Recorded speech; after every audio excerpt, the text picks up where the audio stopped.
Good morning and welcome to Ask the Expert. I'm Joe Taylor. This morning, another in the ongoing series of programs presented by the Northwest Regional Key Program for Quality Early Learning.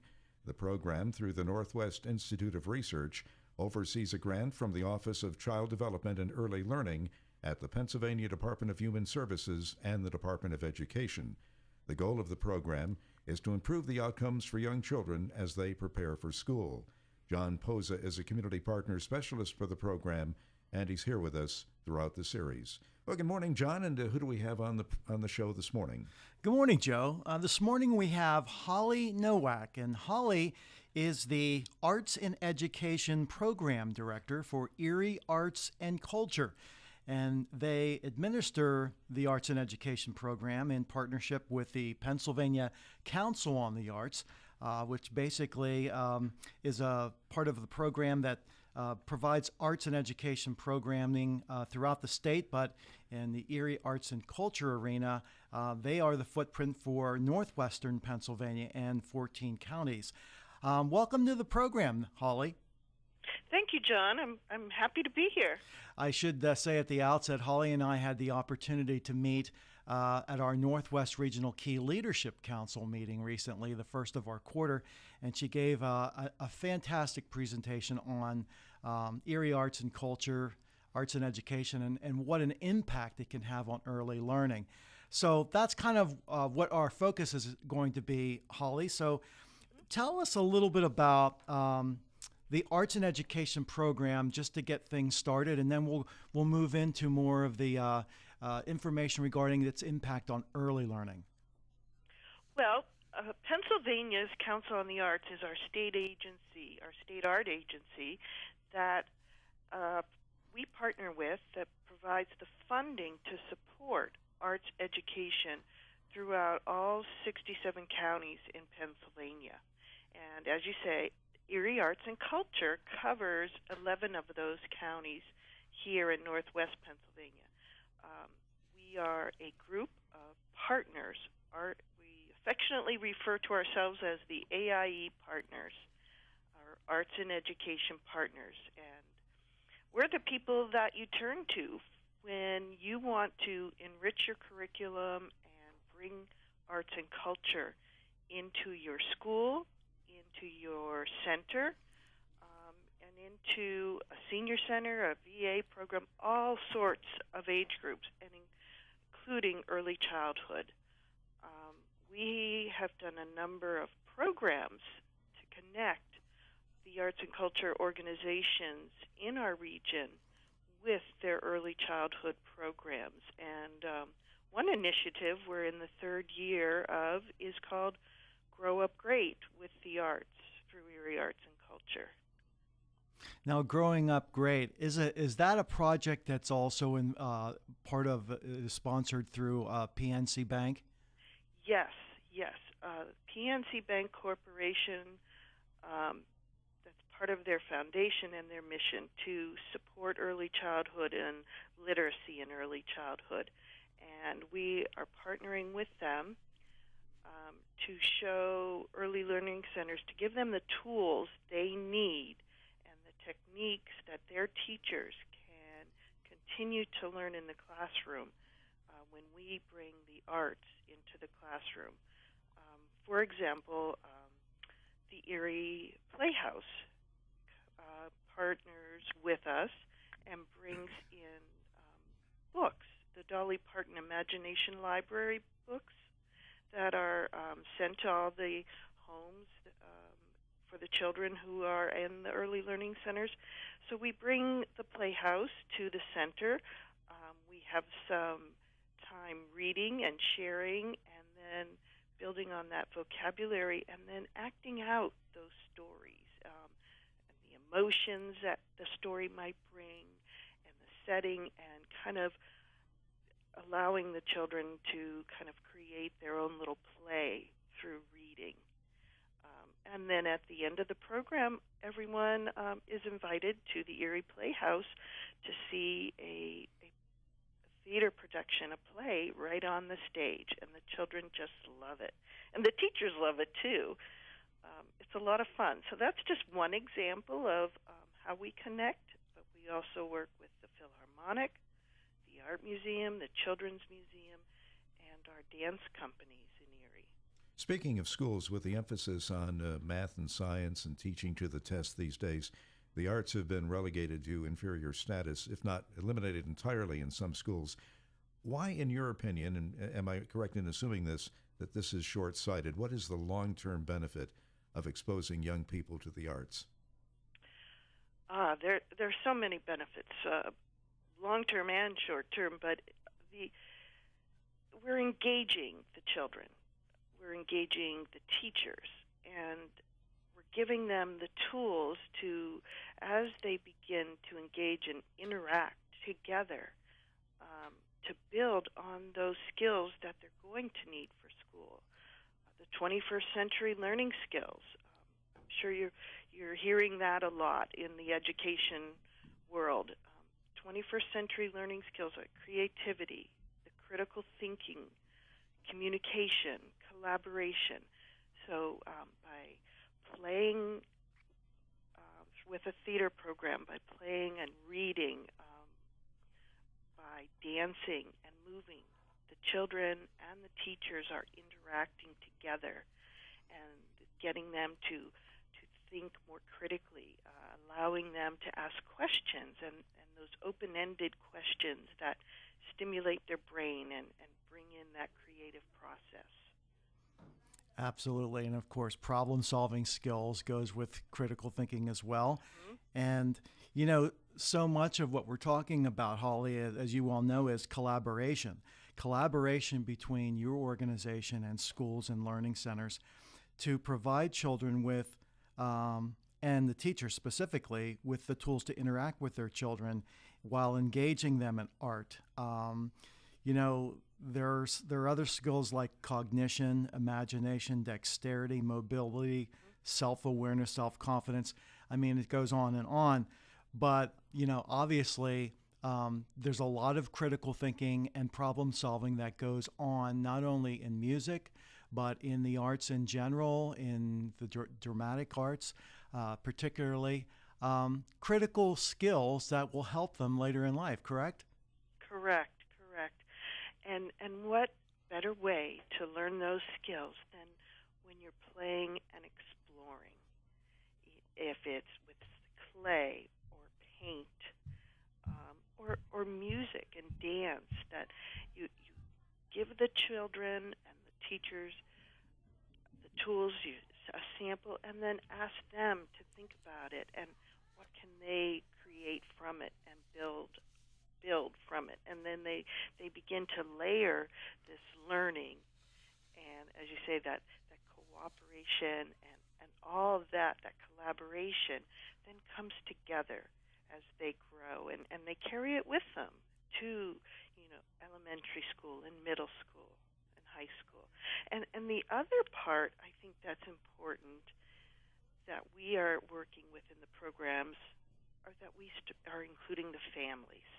Absolutely. This is about community, too.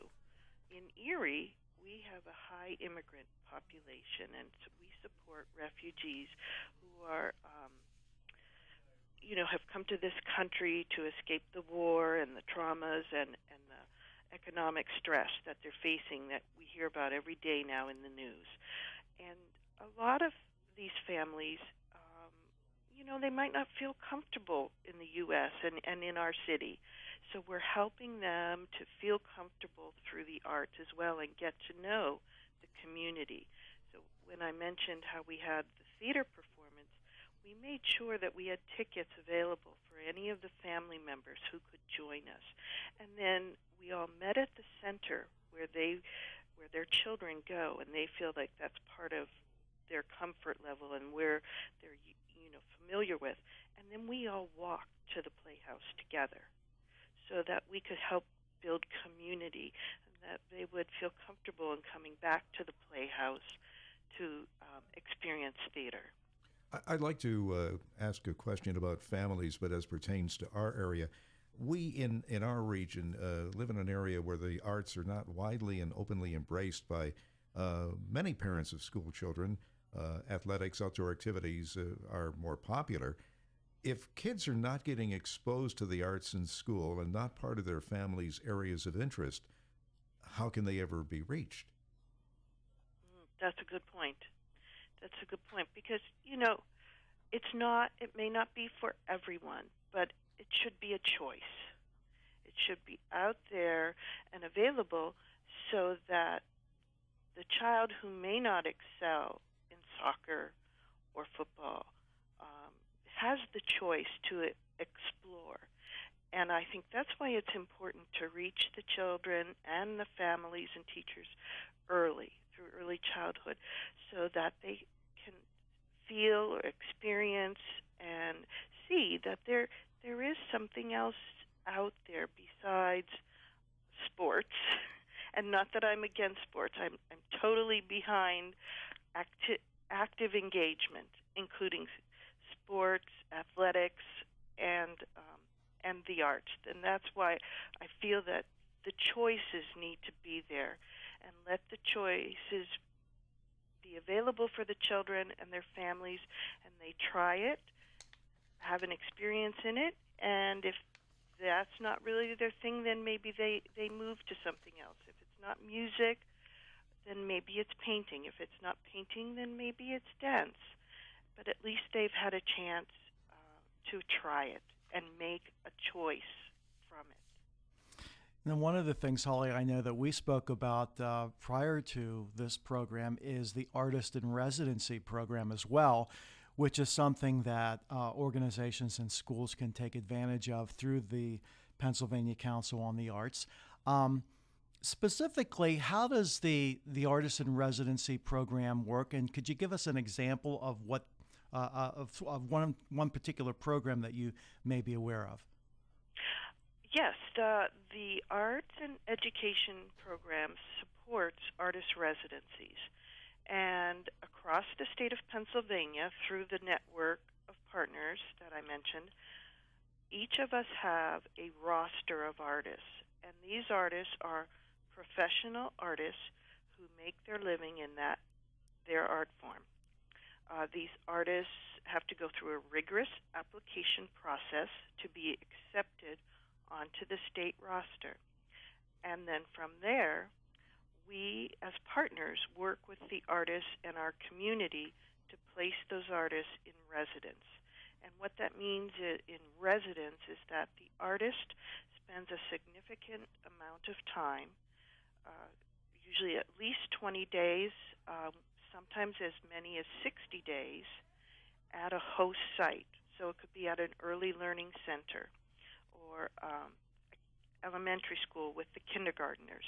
And through that art form, they've sat down with the teachers and have created a curriculum that infuses the arts into the program that the curriculum that the teachers already have to, are already mandated to present as part of the learning experience. So our artists know the Common Core standards, they know their art and humanities standards, and they know what teachers face in a school day to get that learning experience across to the children. So they are able then to come into that classroom and co-teach with the teacher to enrich that learning experience. An example would be last year we had an artist at St. Martin's Learning Center here in Erie, and she is a dance and movement artist. So they looked at the skills that the children needed to accomplish in their learning plans, and then her and the teacher devised lessons that brought in dance and movement for the children to experience as they worked through their learning goals.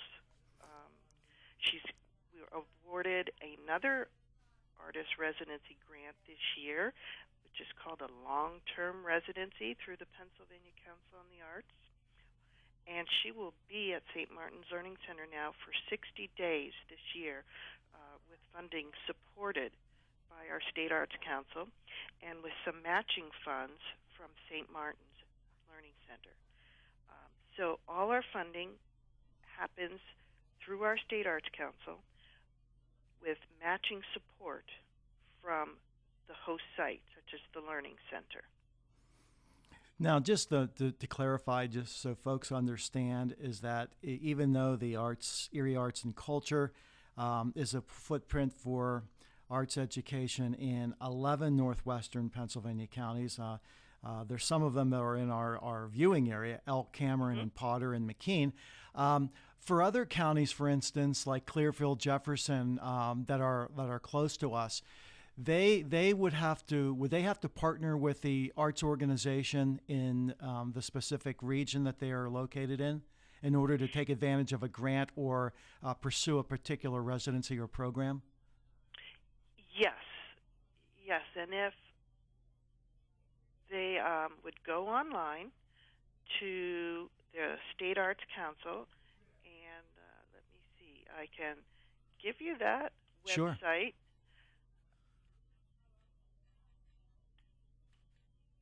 I know that while you're looking, Holly, you mentioned about the artist in residency. I was familiar with the program at the Brockway Area School District, which is in Jefferson County, where P.J. Piccirillo, who is an author in our area, worked with kids for a while under that program, and I know it was very successfully received. He's a very established author in our area. But I just wanted to make clear so that if there are organizations or schools that want to pursue a grant through the Pennsylvania Council on the Arts for something specifically in their region that maybe is not served by the Erie Arts and Culture organization, where they can go to find out who that organization would be.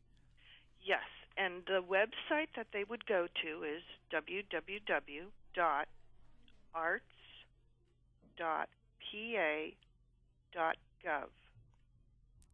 Okay, www.arts.pa.gov. That's important to know. Holly, I wanted to also mention, as part of your success with your organization, you've secured multiple grants and awards. One of them being a $1.2 million Arts Education Model Development and Dissemination grant from the U.S. Department of Education. I hope I got the name right. You did. Okay. Very good. Yeah. Arts Education Model Development and Dissemination grant. Tell us a little bit about what that grant's all about. That grant is from the U.S. government. It's from our federal Department of Education. And it's offered, the cycle is offered maybe every 4 or 5 years. And what it is an art organization or an educational organization would, I guess, you develop a model. You create a model that you feel is going to make a difference in arts education and is going to support the work that's already been done through arts and education. Because this grant, also known as AEMDD, has been around for many years, for at least since 1990s, from when I first started working here, and I've been involved in about 4 of them as a consultant to their projects. So each of these school districts that received this grant in teaching artists in residence to support the model that they were designing for their school to integrate or infuse arts into their curriculum.